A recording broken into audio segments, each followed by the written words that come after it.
So the market came out of the gate with a bit of gusto, but it peaked very early as volume was never enough to break through key resistance points. It just never materialized. Nevertheless, industrial names were big winners, particularly initially in the session. Those defense contractors led the way in the wake of President Trump's successful visit to Saudi Arabia.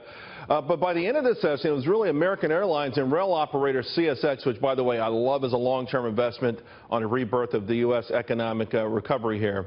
Now, while equities have rallied in 3 consecutive sessions since last Wednesday's 373-point drubbing, investors haven't completely shaken the whole thing off. And even after today's session, the Dow Jones Industrial Average was still 86 points away. There's also sort of a cautious tone to the session. Think about this. The best sector today, utilities. That's where you go when you're worried about things. Shouldn't have been the best performing sector.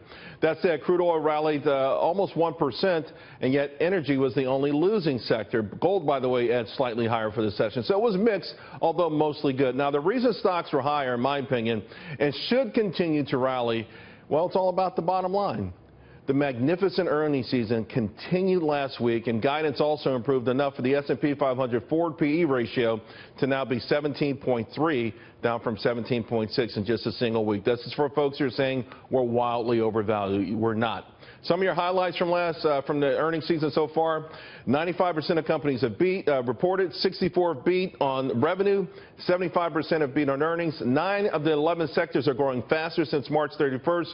You've had guidance now, only 33 up to 68 down, but guidance is always cautionary. The earnings are there, and it should now support the market. That gives you some support on the downside. Now, where the market takes its cue from here until, I think, for the next couple of weeks, look for more merger news to come out, also economic data up to and including that next jobs report. Also, I'm looking for big-time short squeezes. I think those are going to continue. Take a look at Nutanix. NTNX is a symbol. Had a great session today.